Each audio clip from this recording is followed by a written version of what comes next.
Welcome to lecture 8. We will continue on the topic of matrix Lie groups, but we will put it in the context of robot motion in this lecture.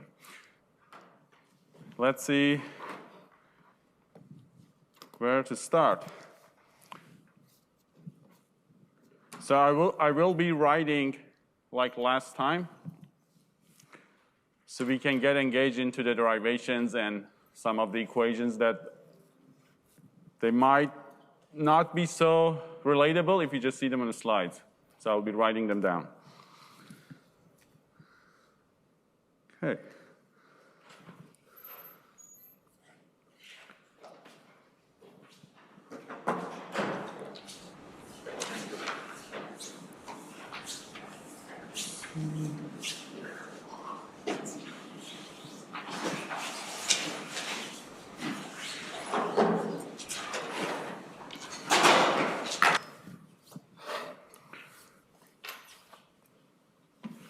So today's topic is on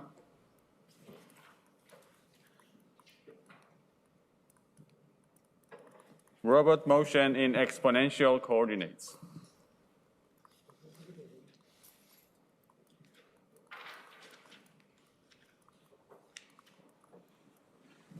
And I will be relating this to signals that you read from the robot, not just talking about it in the abstract way. Let me insert a photo.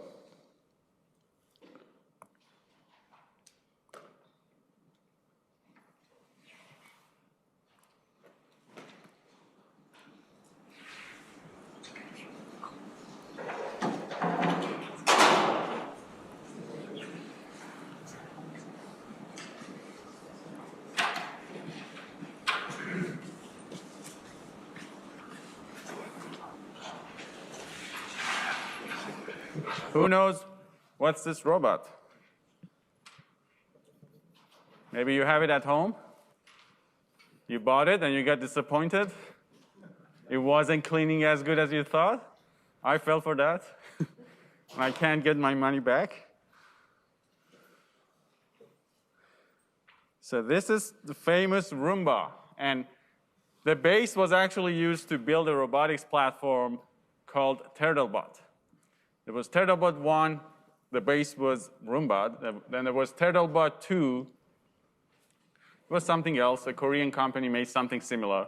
But regardless of the mechatronics design, it's a ground robot. It's supposed to move on an even, a flat surface. It has 2 wheels, and it can move forward and rotate.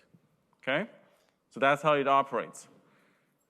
What we want to see is how to model the motion of this robot for state estimation and perception tasks, not necessarily for control. And I'll point out the differences and what we can ignore for perception if you don't want to be too picky and you just want to track the motion. So this is Roomba, so don't buy it yet. And it's also so noisy. Every time it starts working automatically, I'll just shut it off because it's just too noisy.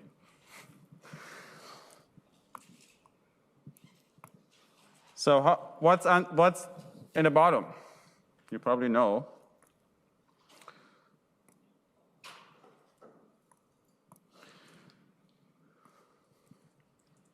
Now you can ignore all the vacuuming part. What I'm talking about is about the wheels, how the robot can move, becomes a mobile platform in the environment. Of course, we want to accomplish some tasks too. In this case, the robot is vacuuming, or maybe you have a camera you want to monitor a baby, right? That's a reasonable application. People put a camera in baby's room to make sure the baby is safe. Well, you can have a mobile version of that too. So the wheels are like this. Now, my question for you is that how can you move and rotate using just two wheels that can only rotate about a fixed axis? The wheels don't rotate. There's no yaw or a steering like a car-like vehicle. They're just static wheels and rotate. How can the robot move and rotate? And is that possible?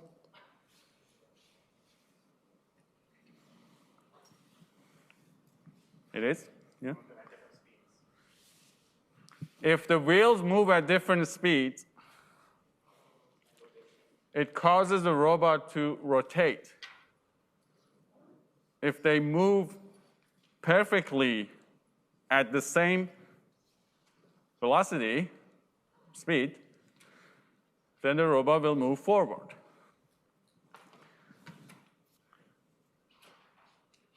Now, how accurately you can command the robot to move with that velocity and track a reference trajectory, that's the problem of trajectory planning and control. In a control course for robotics, the concern is that I have a reference trajectory and reference velocity. I want the robot with a particular physics and configuration and actuation to track that, so that whatever is the framework, I can accomplish some task and move around. That's not our concern. Our concern is that the robot is moving. We will ignore the cause of motion, which could be that controller or planner, or it could be that somebody manually driving the robot. Now, given the commands for the motion, I want to estimate the trajectory of the robot, that reckoning, track its trajectory, odometry, right? And then later put it in the context of localization if I have observations from a camera and other sensors. So this is the problem of a state estimation and perception. So we can ignore the cause of the motion. And because of that, kinematics models are very common, because in kinematics, we do not care about the cause of the motion, whereas in kinetics, in the dynamics, when the mass and inertia are involved, we do care about the cause of the motion, force and torques that are applied to the robot, okay? So in a lot of models that you see for a state estimation, we very much like to ignore that model, the mass and inertia. Why? Because those are very uncertain parameters. They're very platform specific. They will change quickly if you load the robot, or if the robot is in a way that its movement can change the center of mass, right? You can rapidly change the inertia. So there are a lot of concerns that are very important for control.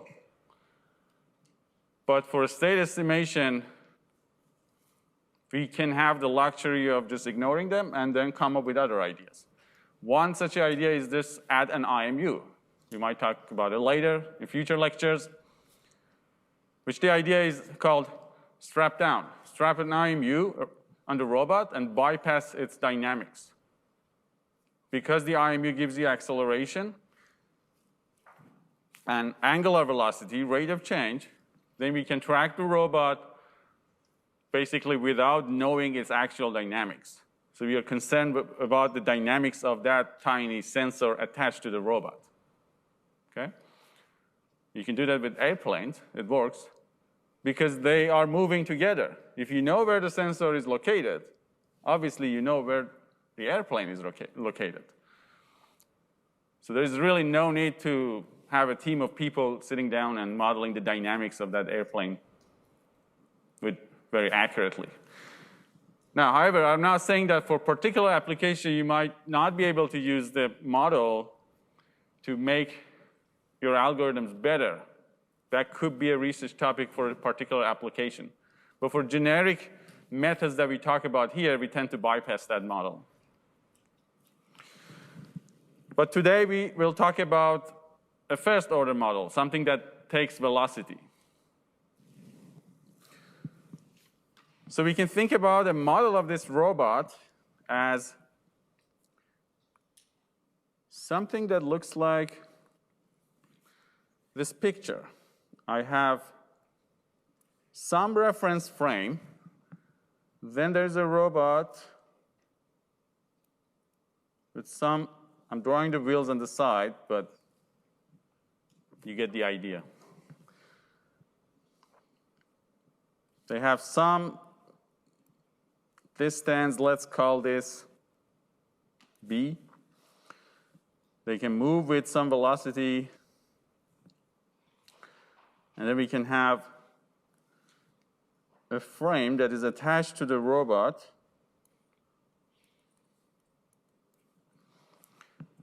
And then maybe this robot has some angle theta with the horizontal reference frame, world frame, or fixed frame that we would like to track with respect to that frame.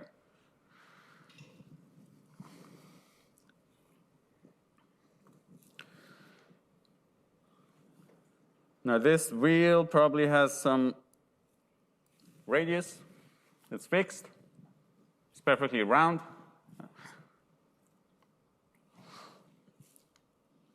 Although it's not, but you assume some average radius, just like gears.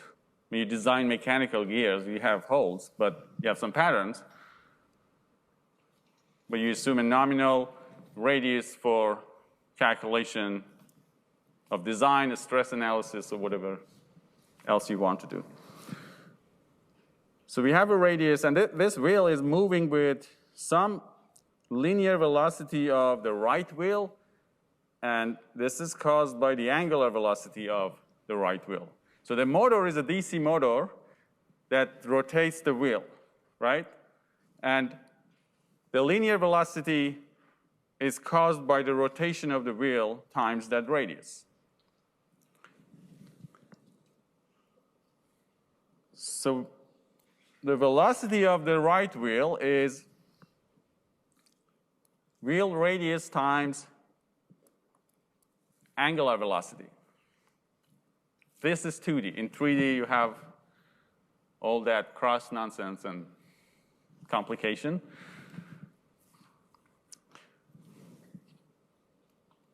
For the left wheel, you write something similar. Now, what is the velocity that we get for the entire robot? The frame that is attached to the body is experiencing some linear velocity and angular velocity as a consequence of these rotations and linear movements of the wheels. Now, in this case, it's somewhat trivial to model. The velocity that a robot moves forward is the average velocity that both wheels are moving forward. It's the middle point, right? 2 points are moving, and then the middle point is moving with the average of the velocities on both sides, right? Because if one of them moves like this, the other like this, it's a rigid body. The middle point is in between. So you can interpolate. So if you move your frame to a place that is not symmetric, you can interpolate to find out what's the equation. But that's not really the concern for us here.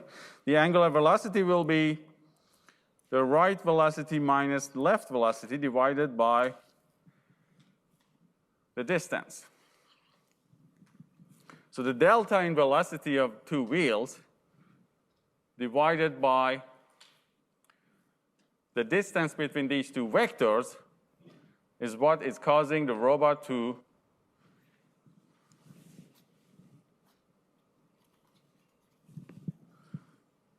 or half of it. Is it distance or half of it?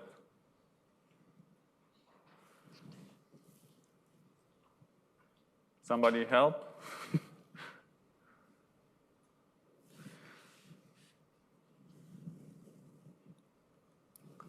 So there's a delta velocity.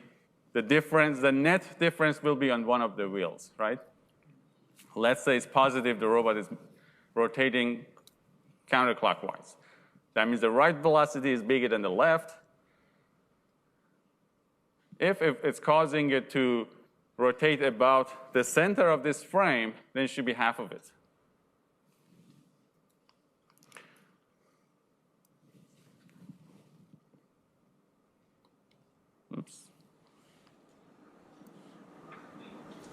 I can just.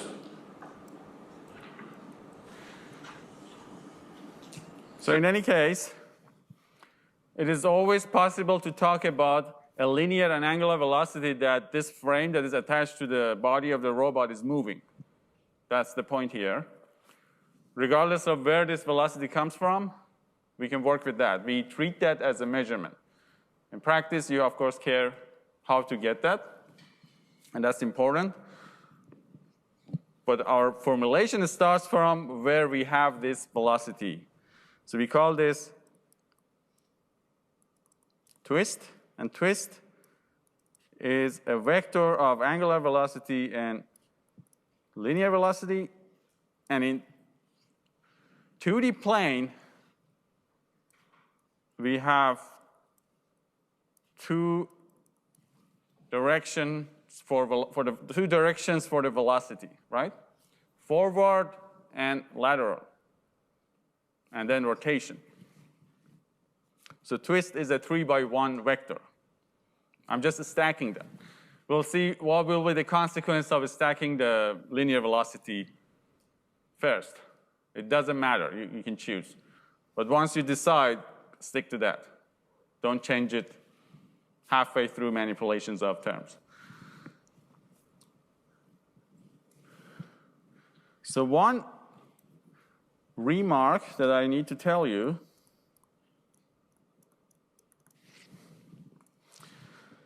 is about the non-holonomic constraint of this robot in this case.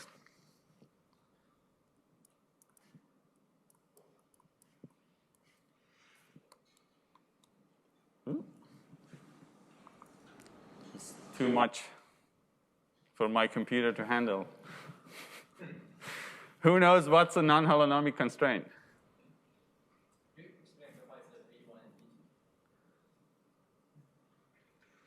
Can I explain what is B? V1 and V2 is a vector of velocity. It's the linear velocity that the robot is moving, Vx and Vy. But I named my body frame E1 and E2. You could name it X and Y.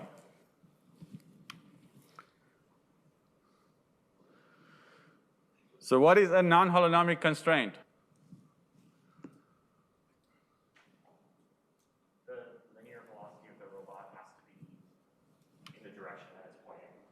Or more generally, you can't just translate in any direction you want at any time. So physically, we can't just move laterally, right? You can't just command the robot to move sideways. That's just not how it works. It needs to move forward and rotate. Now, that doesn't mean you can't go to places in the plane. It's controllable. You can control the robot to go wherever you want, but you have some constraints on the trajectory that you can follow and execute. It's not arbitrary. Now, the theoretical reason for that is because there are sometimes, because of the configuration of the robot, there are constraints on the velocity that we cannot integrate those constraints directly as part of the equations of motion of the robot. Those are non-holonomic constraints. And they're very important if you want to control the robot. You can't just command anything. It's inconsistent with the physics of the robot. However, we can ignore that because we are not commanding the robot. We're estimating where the robot is. The command was executed already. So we can make our life easier and think about it as a rigid body that can move around, and based on particular velocity that is, of course, respecting that constraint because the robot is executing that velocity, we're trying to track the location of the robot, pose of the robot. So that's why you see in estimation, we can work with models that are not necessarily causal. You cannot do that in control. So that's one difference. It's good to be aware of it, and that's the reason we can drop it. We collect what's happening, and then we're trying to estimate the pose. It's not the same as the robot is trying to ignore the constraints and execute the command, okay? This duality between control and estimation should be clear. at this point.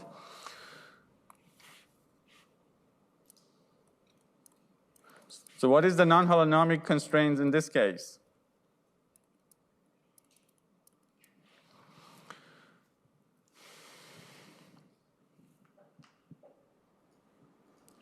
So the velocity projected along the first axis projected to the horizontal axis, right?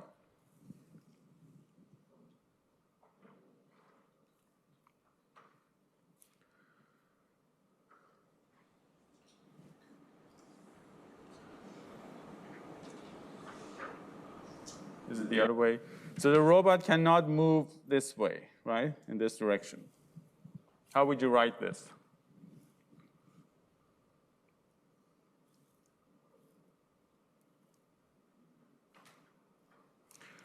So part of the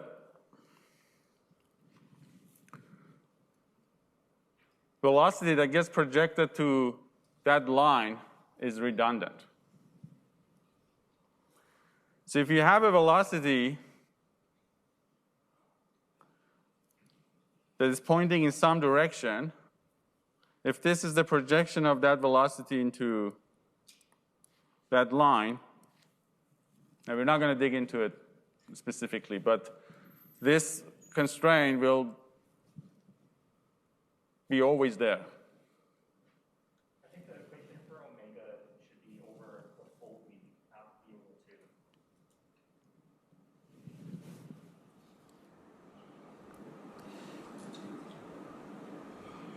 Can you point out why so I can fix it? Yeah, suppose the left wheel is not moving at all. Mm-hmm. It's zero. And so since it's a rigid body and... You're right. Yeah. So the net velocity will rotate about the other wheel. That's what I had. Then I doubted myself. Okay. So I do not need to update my notes. That's good. So you got the argument was that I was wrong because if they have a delta and the other wheel is relatively stationary, that becomes the center of rotation.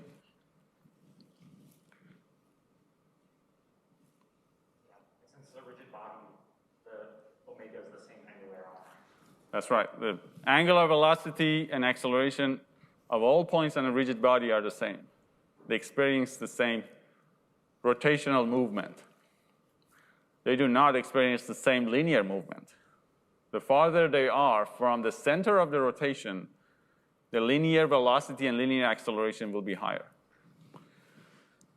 Could you please draw V in that figure?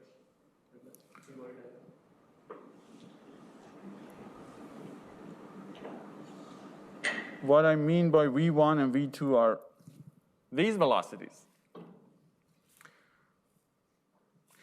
Now, V2 will be always, for this particular robot, if you read the velocity from the wheel encoders, the V2 term will be always 0. It just doesn't exist. In general, that's not true. Why? Well, the obvious answer is because that's just how the robot is. It can move laterally if it's another platform. Or even for this one, what are the problems with just reading the velocity from the encoders? You slip or slide, and that's not accounted for? Yeah. If I lift the robot, as an extreme case of the slippage that you talked about, I lift the robot, and then you go as fast as you can. You just keep integrating velocities. It's got nothing to do with the interaction with the environment. Because the reason the robot is moving is because of the friction force on the wheel, which causes the forward motion. So that's a problem, and it's a big problem. So you need to assume an ideal interaction with the environment for this model to give you a good result. And that's the problem. That's why odometry using this method is very inaccurate. For the non-holonomic constraint, we said it's an expression was of V1 and V2, but is it I thought the idea was that we can't move along V2, so wouldn't V2 really be zero? Right, in the body frame, that's what we should write, right? I think I need to talk about global velocities if I want to write it like this. Is that right?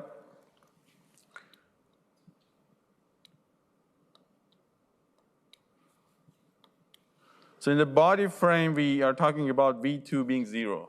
We can't move. You could write it in the reference frame, then you need to bring in the rotation. We don't want to divert the lecture to that. But if you're talking about control, then that comes up and then becomes very important.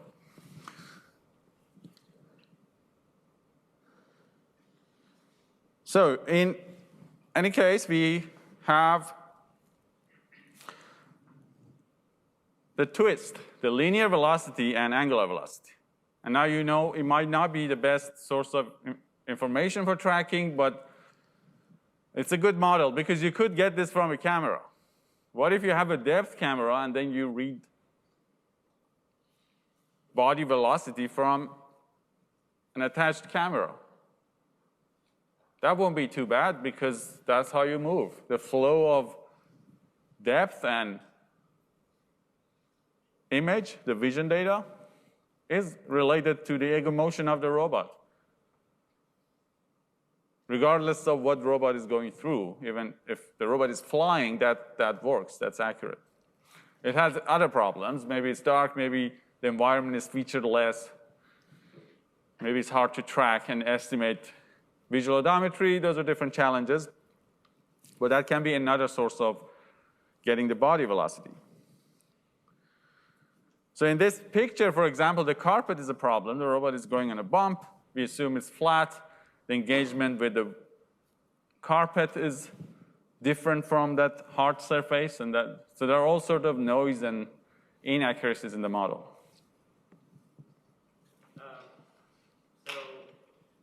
I'm just curious, so on the previous page, so why is it that we are modeling K1 and V2 around the body frame as opposed to the global frame, right? Because if you're doing it around the global frame, if you're doing it around the body frame, like what you said, V2 will always be 0. But if it's in the global frame, then V2 will... Excellent question. That's why I have this meme ready. I anticipated somebody will ask this. So I took my time and prepared this. So the question is, why don't you use global coordinates like a normal human being? And you keep pushing us to use these body frames and V1, V2 exponential coordinates, right? So I think you're ready to hear the truth. The robot motion is in exponential coordinates, as we will see. And I'll have to go through the equation. You see a deep reason why. But also the robot as a physical being or an animal moving does not have any understanding of the global frame. All the interaction with the universe, with the environment, is in the body frame. Everything is in the body frame and how the robot is moving. It's a fiction to, right? It's to assume that there is a reference and everything in the universe is tracked with respect to that reference, right? It is convenient for us in engineering. Now, looking at the problem in a more canonical way, that is working with the body attached frame, which leads to a twist, and then we know SE2 and SO2 are naturally related to that sort of velocity, the Lie algebra. Then we see that we can come up with models that are more accurate when describing the motion of the robot, and in a sense are easier to work with.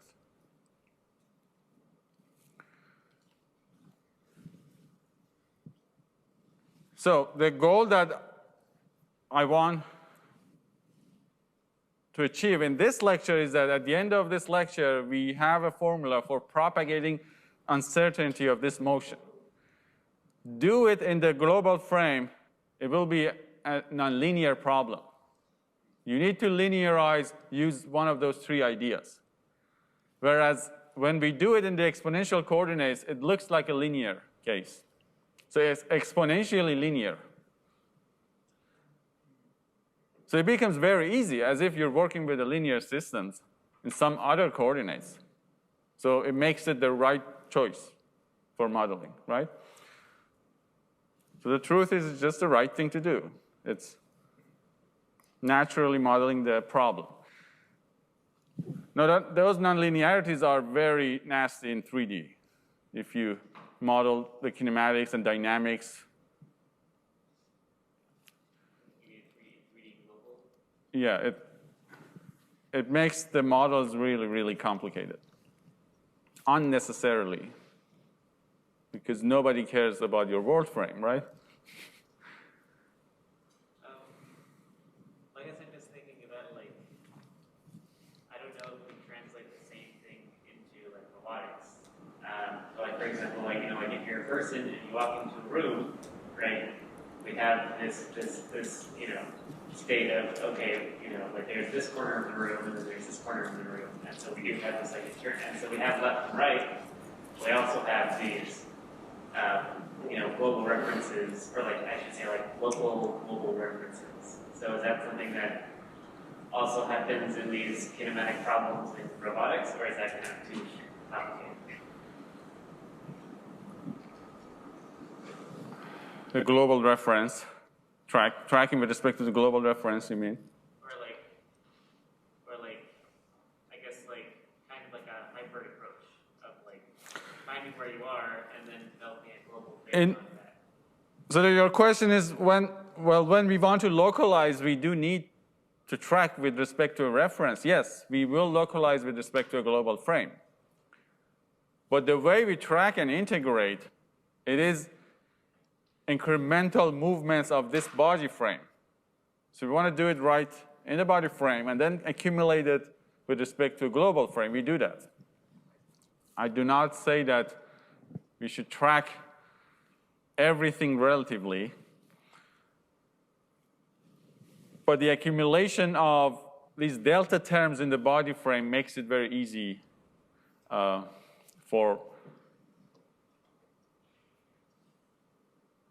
it makes it easier to write down the equations, to code it, once you have a grasp of the power of this linearity in the exponential coordinates. So let's continue with 2D rigid body. So our robot is a 2D rigid body. And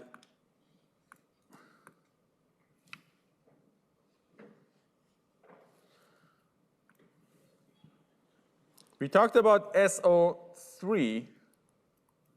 So you can already guess that we can have also SO2. So SO2 is just a rotation in one plane, one of the three planes of that SO3. SO3 was the simultaneous rotation of three perpendicular planes. SO2 is the rotation of one plane. You can pick X, Y, then Z is normal. That's very common to work with Z to be the height, and then we have our 2D XY plane. So these are 2 by 2 matrices such that, again, the transpose is the negative of the matrix. So everything we established before is true. We're just changing the dimension and makes it very convenient.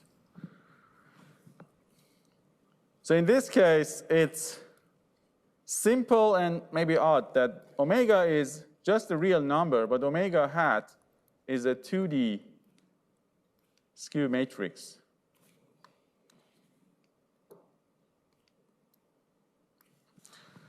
So omega is just a single number. That's the angular velocity about the z-axis, normal to the plane. And this is in SO2. Now there's another group, SE2, which is a mixture of rotation and translation. So instead of just angular velocity, we want to have angular velocity and linear velocity. But linear velocity is just the usual linear movement. The way we formed affine groups, we can just add a vector to track the linear velocity. So it's just a clever way of arranging it into this matrix. And this is in SO2, and V is in R2. So V is your familiar linear velocity vector. This must be very important. This must be 0. Because in homogeneous coordinates, vectors had 0. Because we can add them, and then if there's 1, it'll get awkward. We get 2 for the homogeneous coordinates. So we are defining C hat to be this overloaded notation. It will be okay because you know this is in, let's say, SE2 or 3. It will be exactly the same. Your skew symmetric matrix is, of course, 3 by 3. Now, it's not a source of confusion, but it's an overloaded notation. It's not exactly skew symmetric. Okay, but because you know this is part of the rigid body group, that's how we arrange the skew notation, the hat or wedge notation. So this is the Lie algebra of SE2. SE2 matrices are in form of rotation, position, arranged in this case, a 3 by 3 matrix. For 3D, it's 4 by 4 matrix.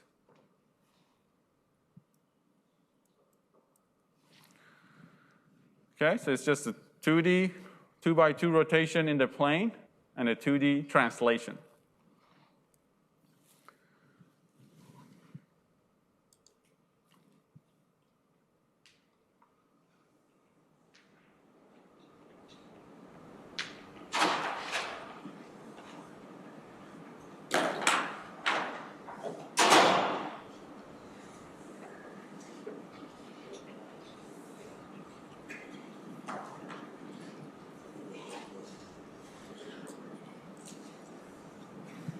So there's a comment in chat. I don't know if it's directed to me or not. You might want to clarify, Harsh, if it's for me. All right. That was yeah. Yeah. Sorry, that was in response to like when you asked about holonomic or non-holonomic. So that's old. Okay, so you were just commenting on the non-holonomic constraint part. Yeah. Okay, thanks. All right, so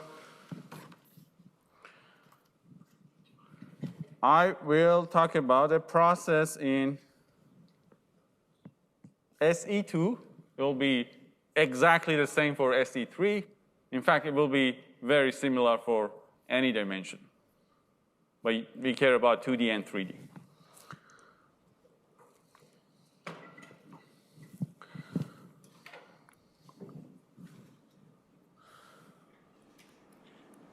So a deterministic process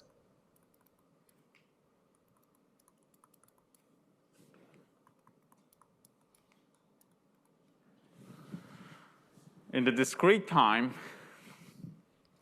it can be defined like this. So your next pose is the previous pose multiplied by a delta pose that the robot moves. This is a discretization of that differential equation that we talked about it in previous lectures. You can define this to be some process model. In a sense, this is the easiest way for the Lie groups, matrix Lie groups. You can have other types of processes as well. Now, if you have a control input command that is a twist, and it belongs to SE2, then you can think about this delta motion, capital U, to be the exponential of this U in the Lie algebra times some delta t, basically integrated to give you a delta pose. And exponential is the matrix exponential. And delta t, depending on your sampling time, it's some time at k plus 1 minus tk. Small, very small, usually 10 milliseconds, 1 millisecond, 10 milliseconds, or 100 milliseconds. I think for encoders, you can think of it as 1 millisecond, because encoders operate at very high frequency, 1,000, 2,000 hertz. Then we want to talk about a noisy version of this. Maybe I should write it here.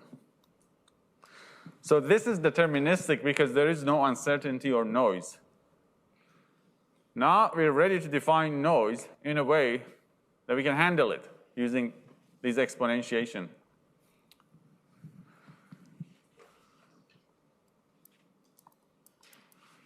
The noisy process is very similar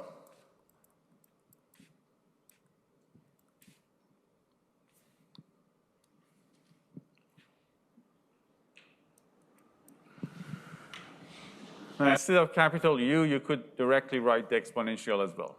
I'm just emphasizing that this is a delta motion that we're accumulating. So the noisy process will have some noise in the Lie algebra. We are aware of how to define, let's say, a zero mean wide Gaussian noise in a vector space. If Wk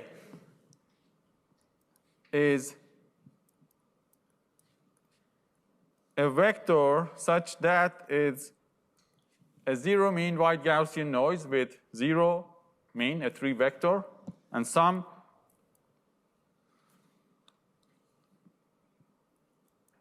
three by three covariance, we know this. This is just usual statistics in Rn, vector spaces.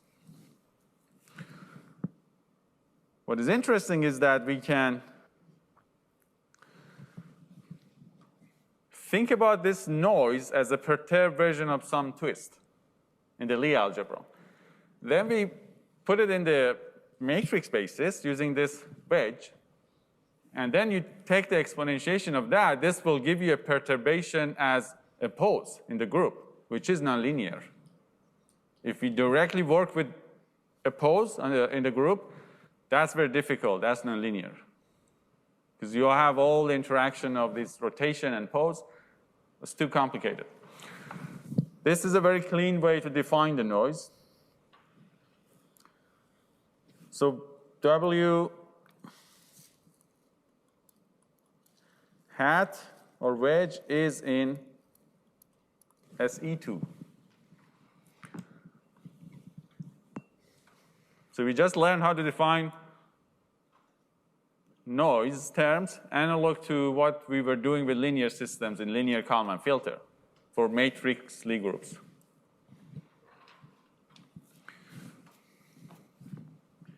So the rest of the lecture is to derive an equation for the error so that I can also propagate the covariance. Because if you have your process model, you can just multiply them and track the pose. What we want to do, we want to track the covariance as we move. That's important. That will give us the uncertainty of motion of the robot having rotation and translation at the same time. That's the problem. So I'm going to define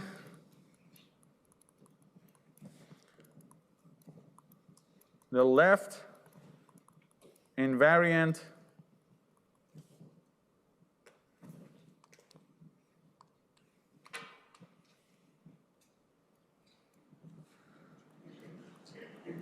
error.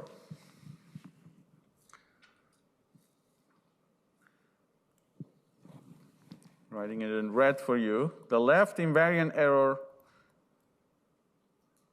is defined as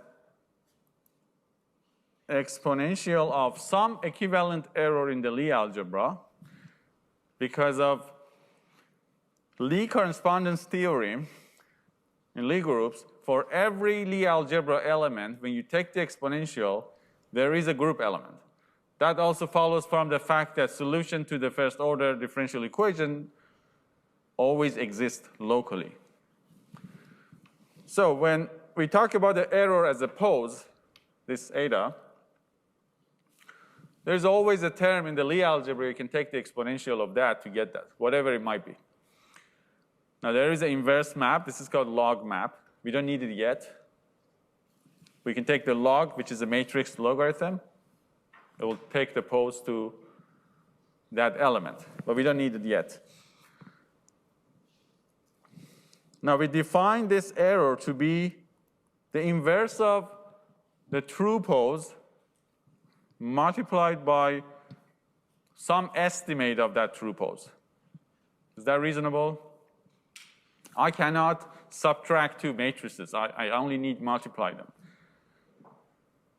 When the pose will show the perfect orientation and location of the robot. When this error will give me the identity matrix. Because that means the true rotation and the true pose. So this is equivalent of subtracting two vectors for the error. For matrices, we have to do it like this. We're only allowed to perform matrix multiplication. Now, why it's left invariant? It is left invariant because if you have another group element, let's say now this is true for any Lie groups, but I am writing it for SE2 here. For any other element in the Lie group, you can have left translation of both terms. So transform both terms from the left side by a group transformation. Rotate and translate them somewhere, whatever it might be. Then compute the error. You will get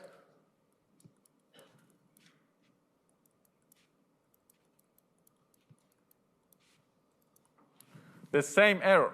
So this definition of the error is independent of where you are. No matter where you are, the error is always like this. It's independent of we moving the reference to somewhere else in the group. This is nice. If you change your reference, it won't change the solution, as you might expect that from a consistent algorithm. You can do it for the next time. In future lectures, we will talk about it more. You can have a right invariant definition as well. Then X inverse is on the right side. So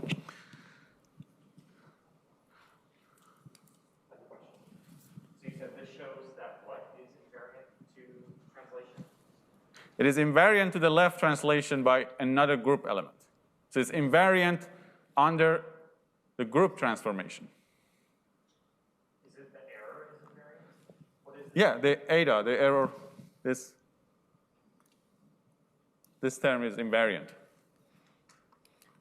When I translated x inverse and x bar, it didn't change the error.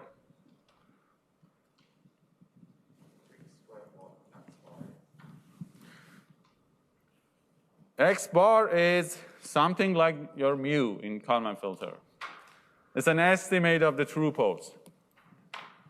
Whereas x itself is the ground truth.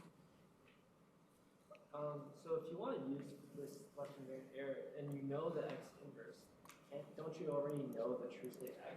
Like how would you compute the x inverse without knowing the true x? The question is how would you compute the error if you don't know the ground truth?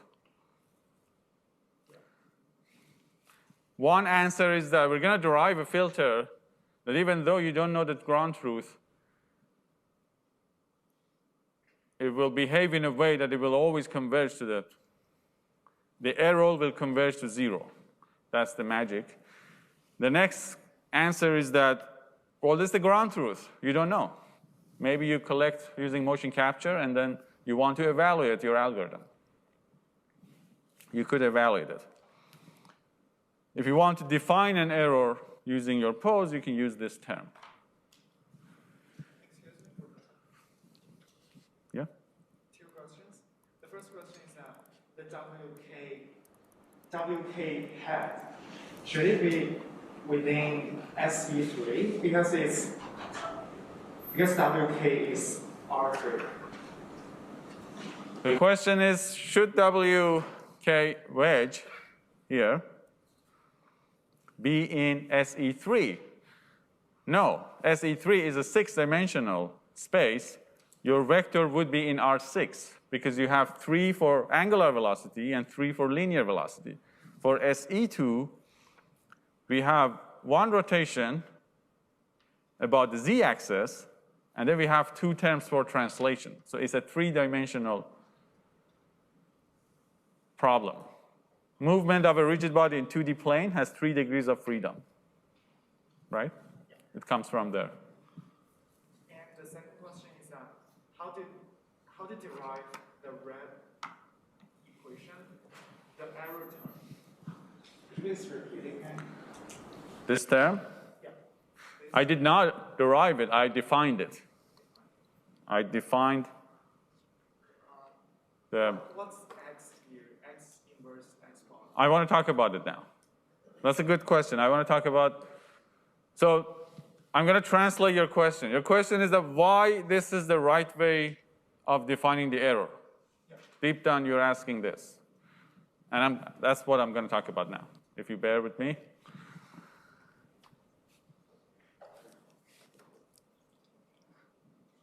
Because I could define it and say, because I said so, but that would damage our friendship. So I'm going to talk about a little why this is the right way of doing it.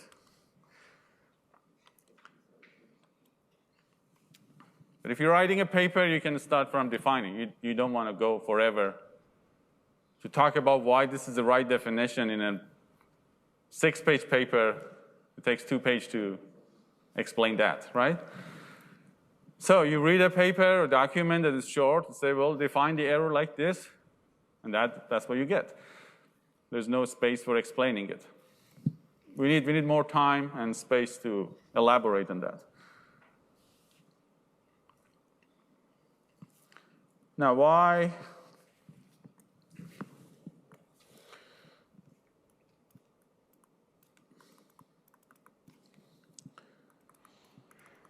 This is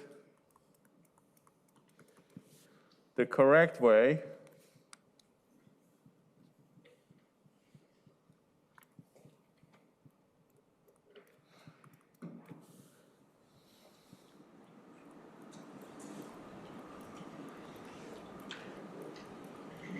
to define the error. we'll try to answer this question. So X is rotation, position, arranged in a matrix. X inverse, as you know by now, is R transpose, negative of R transpose times the position, because when you multiply them, you get the identity. Now I'm going to tell you that first,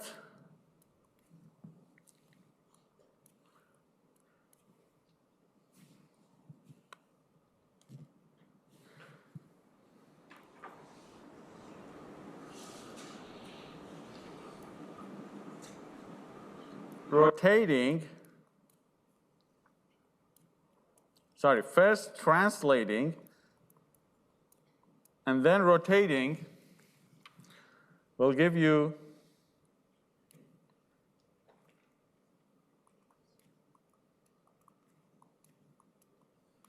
this matrix.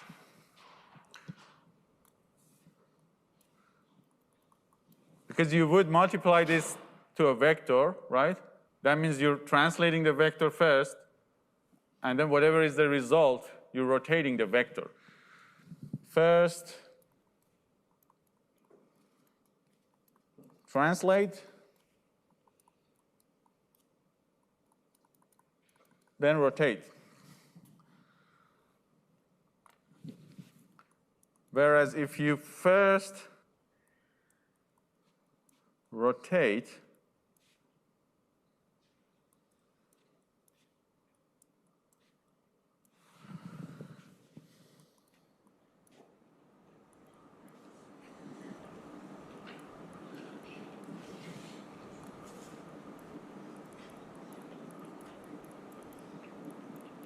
and then translate, you get the pose that we have as part of the rigid body group. So the rigid body is telling you that first align your heading and then move. This is not the same as first move and then align yourself. You end up completely in a different pose. They're just not the same. So first rotating and then translating is not the same thing as first translating and then rotating. And algebraically, we can see that because we know that the heading will basically guide us to a different place. That matters a lot. Now, what is the consequence of this for the definition of the error? Because if we do not care about the structure, this group of poses are defined and interact the way these pose terms interact with each other, right? If we don't care about that structure, we might end up with an error definition that is inconsistent. That's the root of the problem.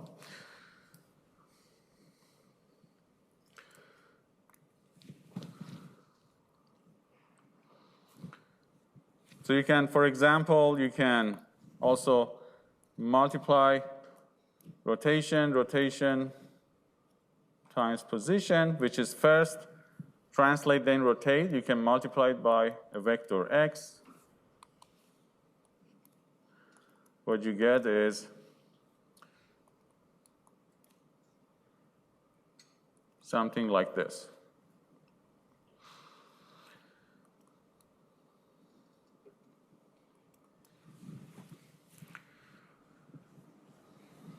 You can factor rotation. That means you first move and then rotate everything.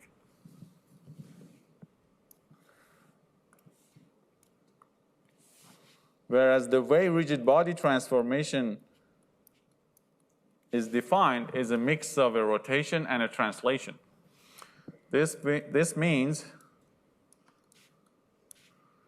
rotate, then translate. So they're not the same.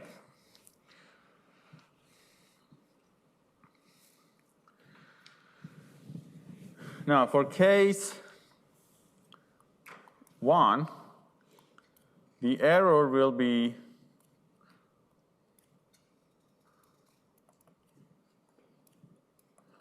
inverse of the true pose. And inverting this is not difficult. It's the inverse of two decoupled rotation and translation. Then you flip the order. Inverse of a translation is gets a negative sign. And inverse of a rotation is just its transpose within that bigger matrix. So what we get for the definition of the error is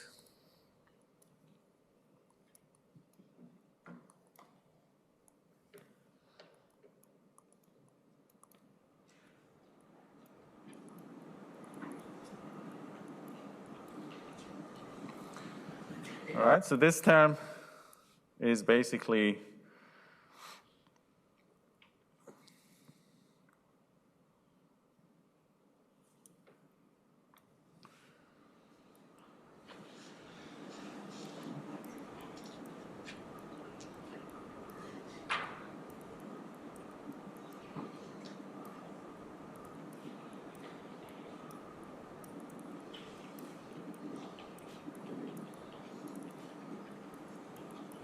and then multiply them, and then multiply both terms, you get the results I showed.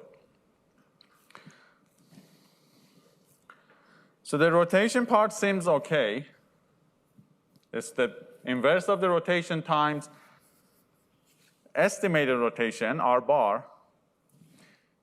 And the translation part is something. We'll see what it means.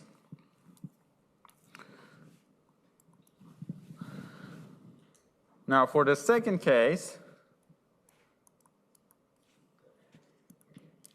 which is the way we defined it, and that's something we call it the correct way.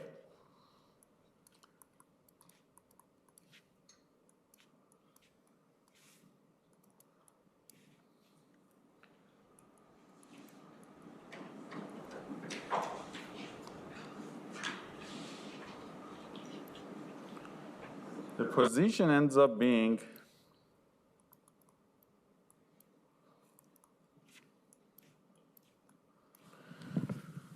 different. Now, what does it mean? We can factor R transpose, then we get position estimate minus true position. Now, the position estimate minus the true position, it's relatable. Something with respect to some reference is a delta of position error. However, in what frame we are looking at the error is important. When we define the left invariant error to be x inverse x bar, this means according to the composition rule of rotation and poses, this means to have this error, delta, in the body frame. Because we're multiplying the true value inverse from the left side, right? In the same way that you buy this idea that if I have a pose using those frames, I can multiply a delta pose to track. Well, if you multiply both sides by inverse, it will give you this delta motion. That is the definition of this error. So to be in the body frame, this R transpose for the delta position is necessary. Otherwise, it won't be. We need to compensate this rotation to move it to the body frame. So geometrically, it makes sense. Whereas the other way, it is moving your estimate to the body frame, but keeping the true value in the global reference.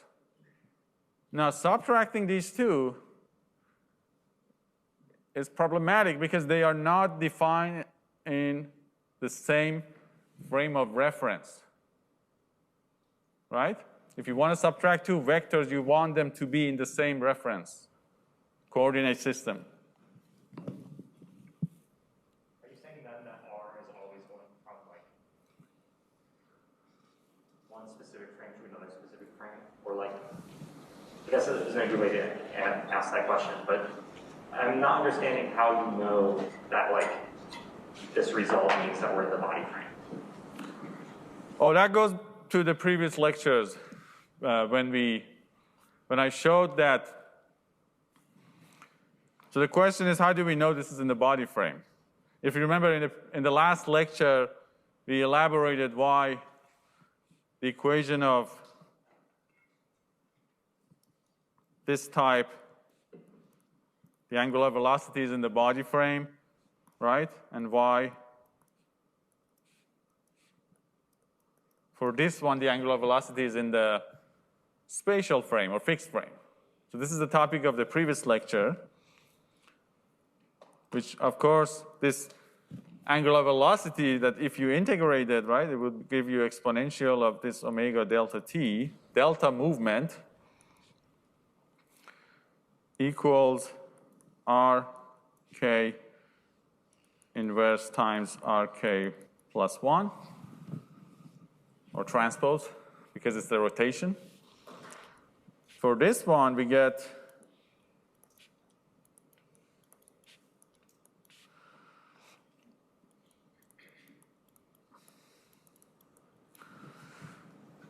RK plus 1 times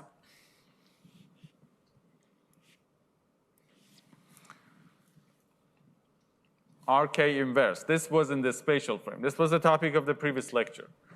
So multiply the inverse from the left, you're getting this delta in the body frame. In the discrete time sense, this delta movement is happening in the body frame. If you multiply it from the right side, this delta movement is happening in the fixed frame. Now, if you start working with the inverse of poses, you need to flip this definition. Because we're working with the pose directly with respect to some fixed frame, if you start tracking everything with respect to the body frame, that means you're working with the inverse of the pose. Then you have to obviously flip this.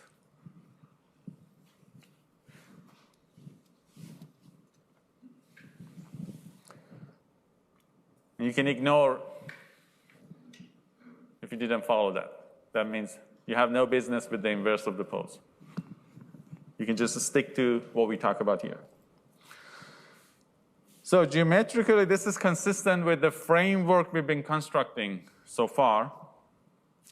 We understand what it means in terms of frames and movement of these frames. Now, in the literature, people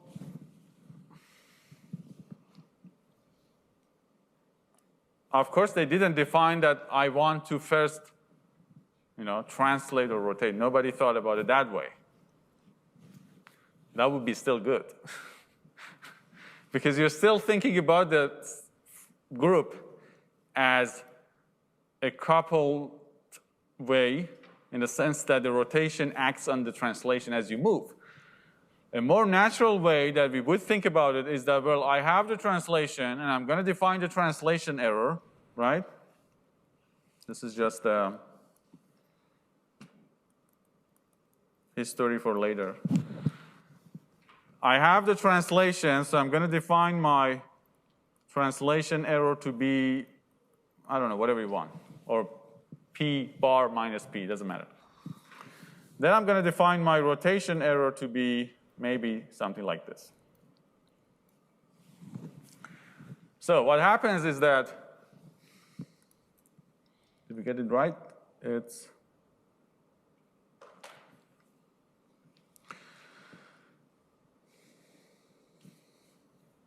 should be P bar, but anyway. So what happens is that the rotation part is correct, as if you just worked with SO3 or SO2. However, the translation error does depend on the rotation. It's not independent of that, as we see, because we need to map this delta translation in the global frame or fixed frame to the body frame if we're going with the definition of the error to be the left invariant. If you think about it in a decoupled way, this destroys the structure of the group and error. And this leads to terrible consequences for state estimation and filtering, which is the topic of the next 2 lectures, maybe. So this is more natural, and it's not unusual. That's how we would think about it if you just think about translation and error. But these errors are not decoupled. You need to think about it as a group. There is a mathematical reason for that, because SE3 is a semi-direct product of rotation and translation. If you think about it as a direct product, as a Cartesian product of 2 sets, then it breaks down the structure. But physically, that's what they thought. And it works, but it breaks the structure, and we lose some of the very nice properties that we can get for state estimation. So this is a teaser for next time.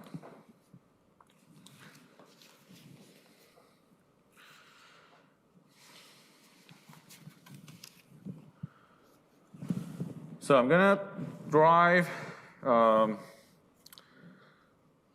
error term. So the error was exponential of some Lie algebra term with the left invariant definition. This is the error seen in the body frame. My estimate, my true value is basically the estimate times some error. Right? I multiply both sides by x from left, and then from left I multiply them by inverse of this exponential.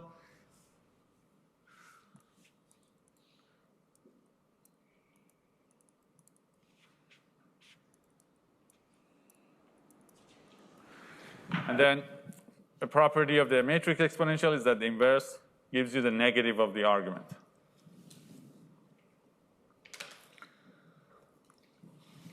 So the true value is the estimate times some error. That's reasonable. The discrete time process, once we substitute the true value with the noisy version, with the error term, we get x k plus 1 bar times its error term equals xk bar times Hey, Manny. its Yeah, error can you term. reshare the screen? Oh, Okay. is it good now? No, yeah, it's good now. Thank you.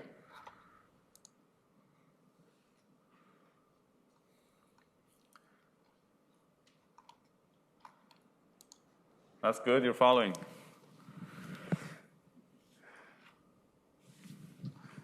Times your delta movement, and then times the noise term.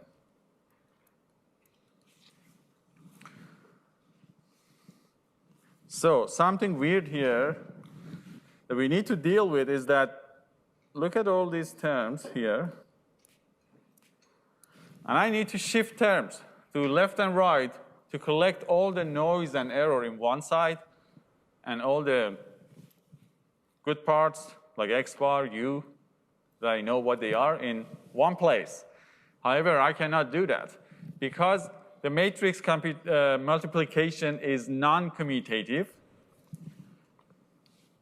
A times B is not the same as B times A.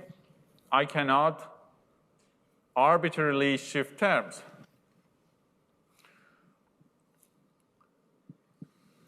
So we need to shift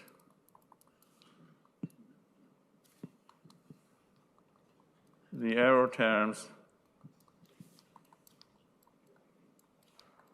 to one side.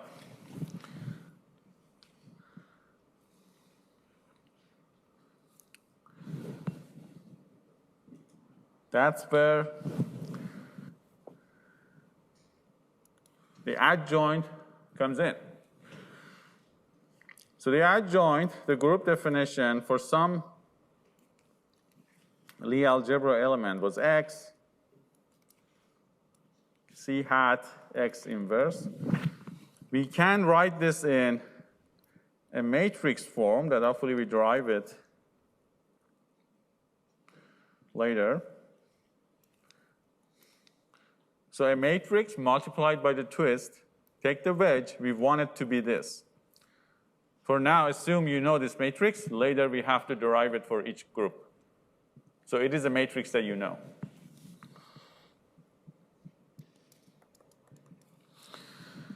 Now, take the exponential of both sides.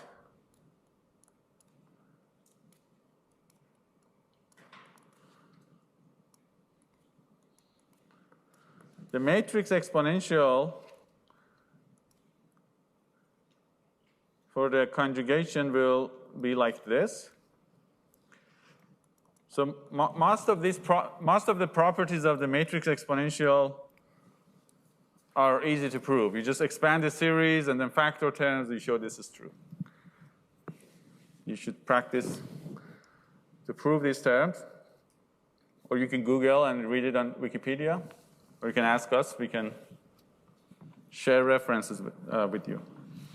So from here, we get a first property that if I multiply both sides by x, I get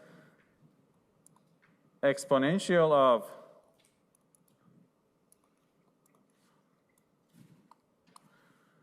adjoint times C hat times x equals exponential of C hat times, sorry, x here. So if I want to move this x from left to the right, you can. You need to add the adjoint to be multiplied by your twist. Now, we know the story. This is a change of basis. You're changing sides. The way you're transforming, you need a change of basis. So this is automatically is taking care of that. It is easier to just do it algebraically and derive the equations. You don't want to think about it every time, although you should think about it one time to convince yourself. The first line, there should be no hex next to the sign. First line. Here? This is a group version of that. It's a function that takes the twist. You can. You choose if your function wants to take a vector or the Lie algebra version of it. You could program it in your function to map it the way you like. What's the difference between the first line and the second? The first one is like f of x. This one is like a times x. So the first one is talking about a linear map as a function. The second one is saying that my linear map has a matrix representation, a matrix A times a vector. We're going to work with this form, vector. You can ignore the other one.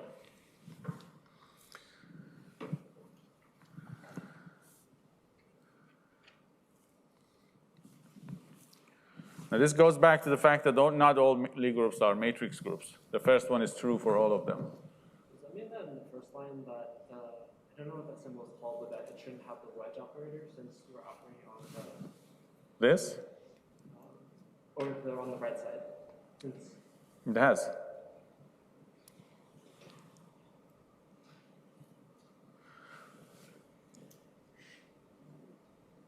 But if you give the adjoint like something like a vector, then wouldn't it also output a vector as well? So assume for now adjoint is a matrix we know. We have to derive it. We don't know what it looks like, but we know it's a matrix because it's linear. And we can prove using properties of linear map this is linear. Yeah, two properties, right? for a linear map. It leaves the linear combination of two vectors unchanged. We can show that the adjoint satisfies that. So we're going to get back to the adjoint. Let me write the properties of shifting terms. So if you move your x2 from the left side of the exponential to the right side, you need to add the adjoint. You can remember it like this. Okay? Now, start from the line before that and turn x into x inverse, because x inverse is ultimately another group term.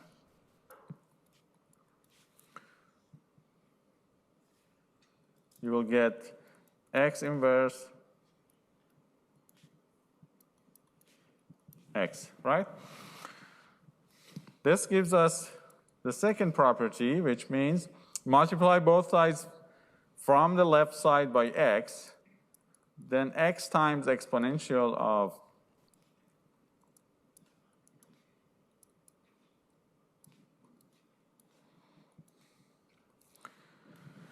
adjoint of x inverse times c is exponential of c times x. So if you want to move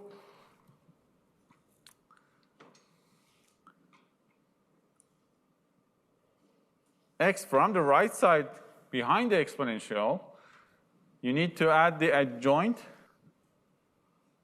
but the inverse of x. So the way you can remember it, you move forward, add the adjoint with x. If you move backward to the left, if moving to the right is your positive direction, then you have x inverse. Just the way to remember it. Or you don't have to remember it, you can just look it up. So using the definition of the adjoint, it sounds like we can shift terms to the left and right, and that will help us to write down the equation to be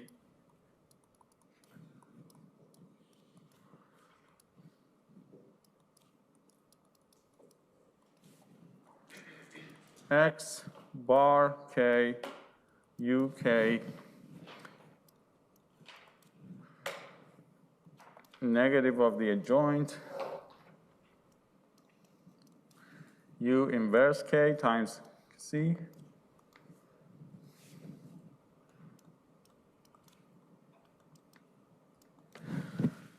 times the noise term. So what I did, I shifted this u to here. Because I'm moving it behind the exponential, I'll add the adjoint of the u inverse.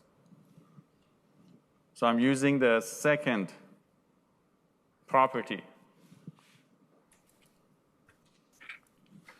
Here I use the second property. Now it looks like when we compare this with the deterministic case, which is just x plus 1 times xk times u, we have a relationship between the error at time k plus 1 and the error at time k, and the noise, of course. So this will tell us that exponential of the error at this time is the exponential of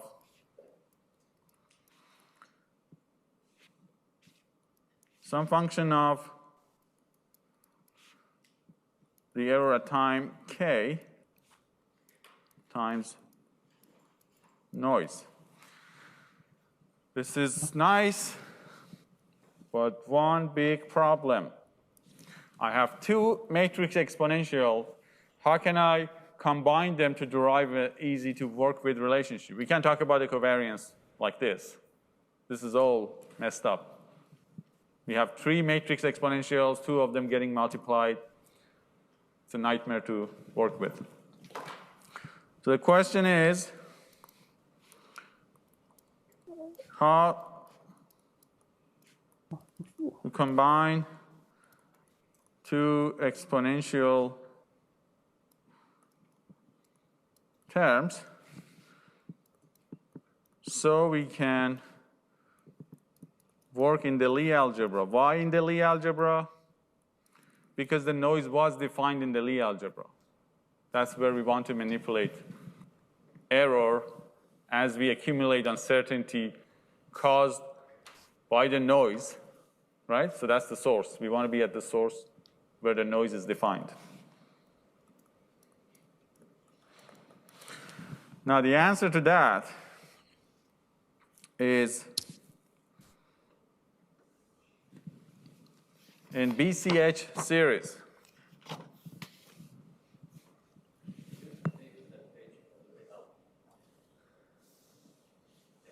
Is it good? So the BCH series will help us to approximate that. Baker, Campbell, Hausdorff series. So this is a series that tries to answer this question that exponential of x times exponential of y equals exponential of z. What is the value of z? Right? If you want to combine two matrix exponential, what's the value of z? If they're scalar, it's just sum of them. If they're matrices, it's not. And you can easily verify that with a bunch of examples. You see that's just not true. So we need an equation. So one major result in this to answer this question is due to Baker, Campbell, and Hausdorff. So we get an infinite series that says z is x plus y. So the first two terms are actually sum of the matrices. And by the way, x, y, and z are in some Lie algebra. SE2, SO3, whatever you want. And then the rest is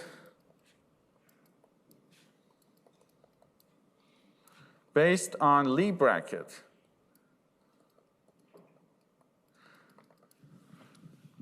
And this goes on, infinite terms, which is not nice to work with. So there's a lot of, there's a body of literature on this. People try to model it, solve it. But that's for mathematicians. For engineers, we're going to say if two terms are small, errors are supposed to be small, right? We're going to come up with some approximation using this to solve our problem. If both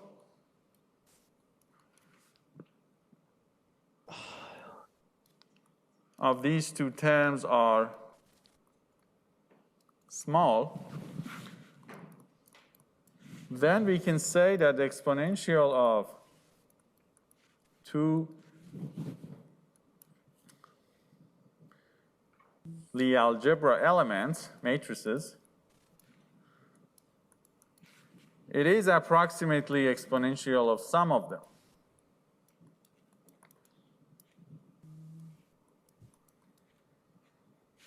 Plus some higher order terms.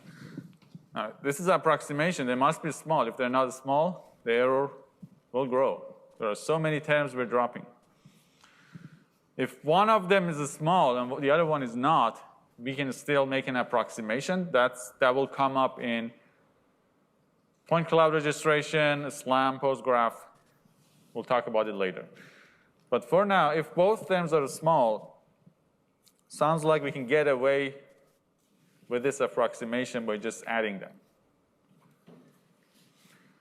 So we're operating in a small error regime. That's basically the assumption.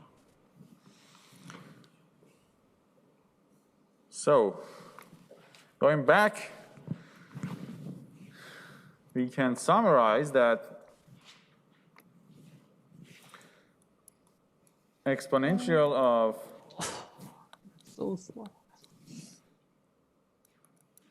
the error at this time, which was the exponential of negative of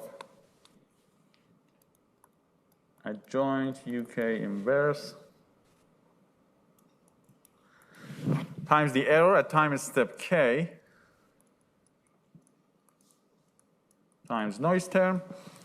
Using that approximation, we say that the error as a vector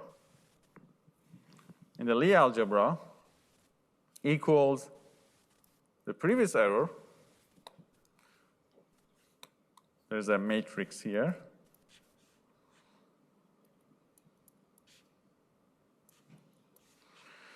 Using the adjoint of U inverse times the error at the previous time step plus or minus Also minus. noise. This is nice. This is like a linear propagation formula in Kalman filtering. If the noise is zero mean white Gaussian, take the covariance from both sides. The covariance at time step k plus 1 is adjoint W inverse times covariance at time step k times adjoint of U inverse k transpose plus the covariance of noise. So the uncertainty propagation, the first order uncertainty propagation for rigid body transformations can be done in the linear Lie algebra using this equation. So we accumulate poses as we move. We track the uncertainty in the Lie algebra when seen as a vector space using this formula. So what it means is that so the uncertainty grows based on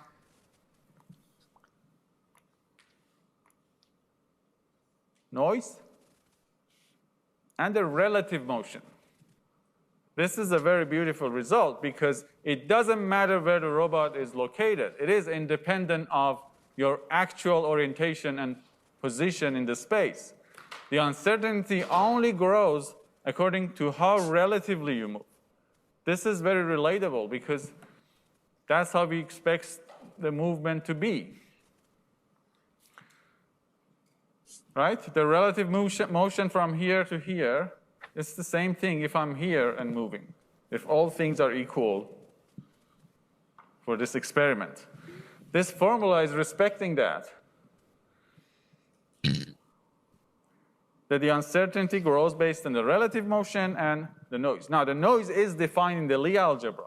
What the adjoint is doing, you move the delta pose, U, the adjoint is doing a change of basis here for the covariance, because it's a matrix, or here is a mapping, because that's how we map matrices.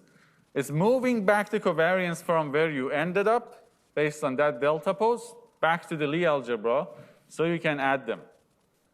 Then the resulting covariance at this time will be again in the Lie algebra. So you move, it maps back to the Lie algebra, which is the tangent space identity. When you move delta pose U, you are at tangent space at U, not the identity. So it'll map back to the Lie algebra, and then you accumulate the uncertainty. So this is the meaning behind this. If you do it using the right invariant definition, it will be different. Then we have to map the noise to where we are. And you will see that. You can do it as an exercise. The covariance is always where we are. We have to map the noise to where we are from the Lie algebra.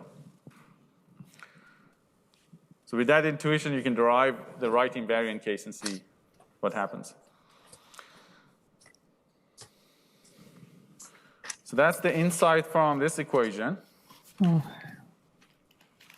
we going to be defining what small means in the case of error of the error, or is that just this class will always have small? Small. Function? So the question is, how are we going to define the small? Like in physics, they say any angle beyond 6 degrees is infinity, right? That's in optics, I think that's the definition. So a small rotation, a small error in position, not the absolute rotation.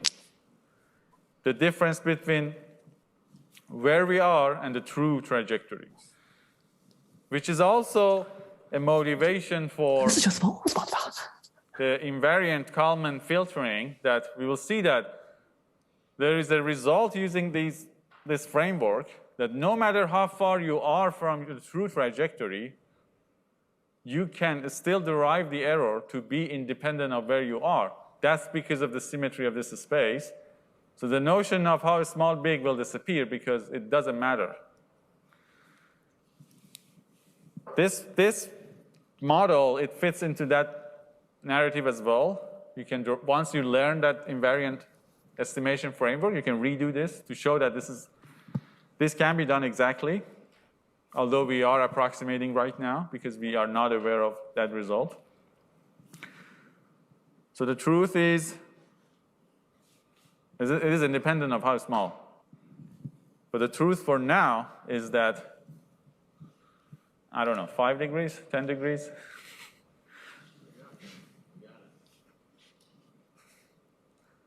It's like, I can't do it with mask, but test, see if it works. If the robot doesn't break down, it's good enough. Sell it, take your money. You'll improve the product when you hear a complaint. Yeah? What's the connection between the last two equations? I mean, This is nice. And the sigma. What's the relationship between sigma and the noise? The noise, sigma is the covariance of the pose. Covariance of the pose, x, k. Now the covariance is the centralized moment. So by definition, the covariance is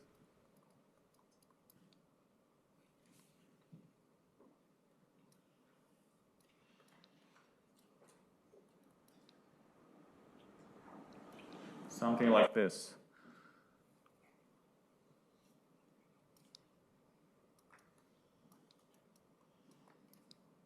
Right? We can only do it if you think about it as a vector. If you write the twist as a matrix, it won't work because it's complicated. Right? What's the difference between this method and the EKF? Well, EKF is linearizing with respect to any coordinates. It's agnostic to what coordinates you're operating in. This framework is very specific to the exponential coordinates. It's claiming that to linearize in the exponential coordinates, this is a good way to do it. It gives you clean results. So it's more specific than the idea of Taylor linearization, expansion. However, as we will see, most of the problems that we want to solve, it actually falls into this category. So although it's more limited, application-wise, it's better for us to do it this way.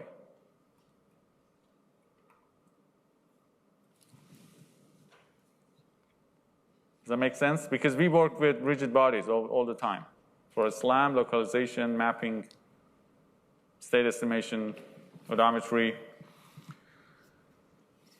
If you're, I don't know, you're estimating the battery capacity, I don't know if but exponential coordinates come in. Maybe they do, maybe they don't. So it's not useless, either of them. You might come across a problem that you need to use that EKF or UKF.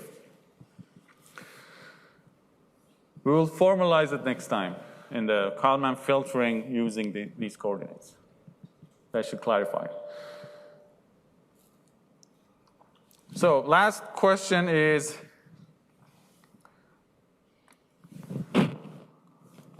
what is adjoint?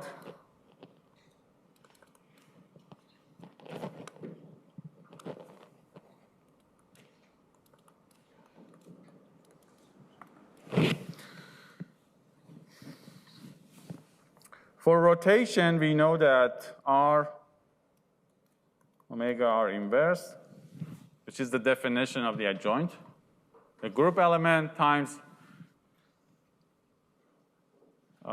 Lie algebra element in the wedge form times the group element inverse. For the rotation, last time we showed that this will be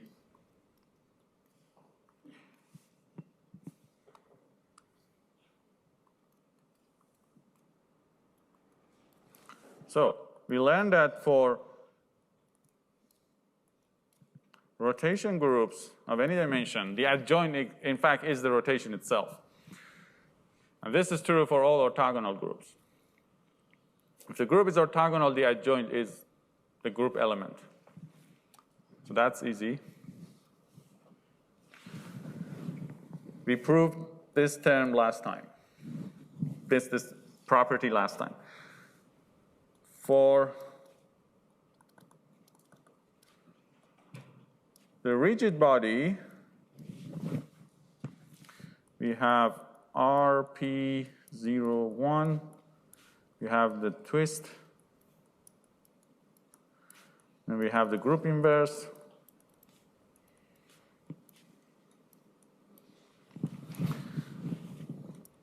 So we just need to put in the work and calculate it. There is nobody out there we can ask. So for each group, you just do this, expand it, and see how you can collect it in a matrix.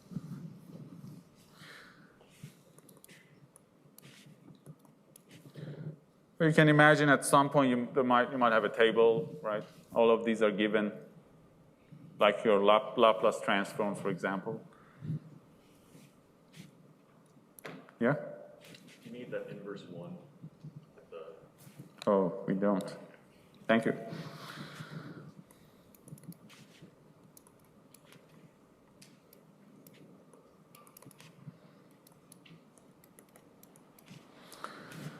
So you multiply them, this is what we get.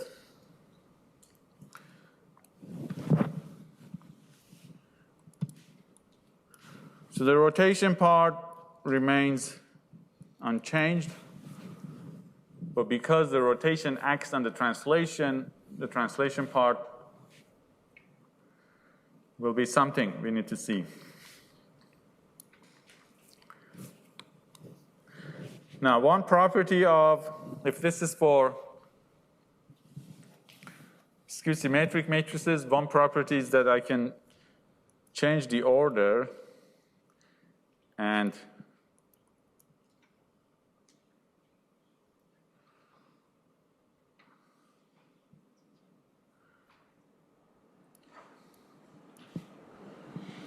negate the term by shifting P to the left to be the wedge or the cross.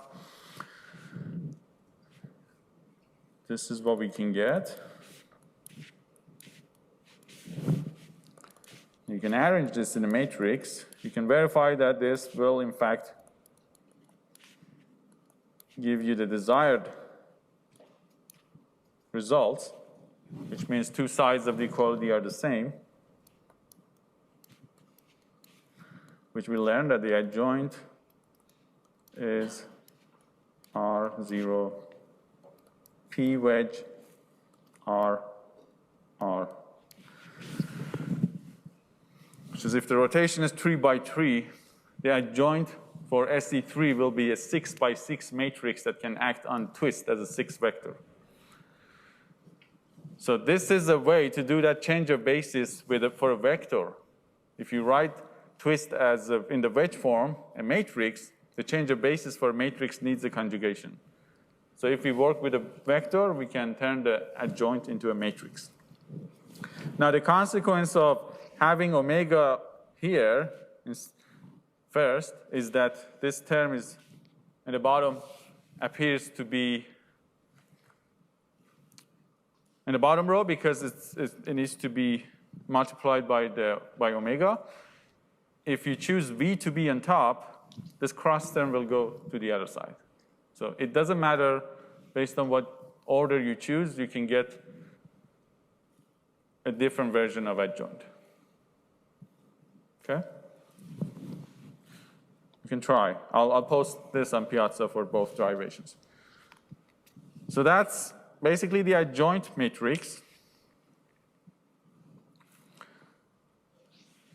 Now, what is interesting about this generalizes the idea that if I'm rotating and moving, the linear velocity is the rotated version of whatever linear velocity I have, right? Which is this R times V. But also, whatever is the equivalent of my angular velocity in the fixed frame, which is R omega, then I have this R cross omega in the spatial frame. So your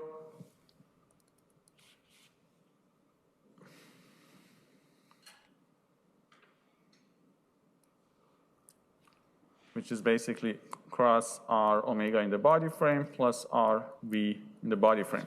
So your velocity in the spatial frame is R cross omega plus V in the spatial frame. This is doing that for you automatically. It's all in the matrix, it's all in the adjoint map. So in fact, in a robot kinematics, in forward kinematics and differential kinematics, you learn that if you want to map the angular and linear velocity from one frame to another frame, you can do it using the adjoint map. Not just the rotation. If you drop this cross term, you're ignoring the fact that rotating about a center causes linear velocity. Okay? So it is captured in this framework, the familiar formulas from physics. So I'm going to end this lecture by pointing you to now to look at these code examples. You are ready to look into what I've done. You should be able to follow and ask your questions now.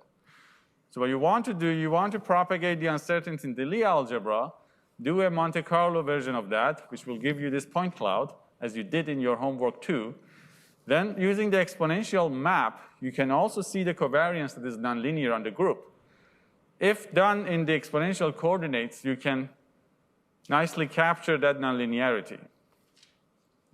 Right? The Lie algebra covariance is flat. When you take the exponential map, it makes it curved.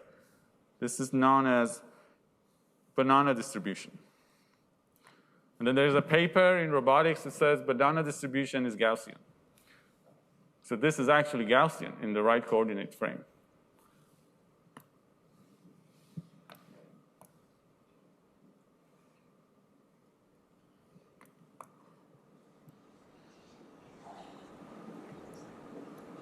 So you know it's a good paper if you can goof around with the name. That's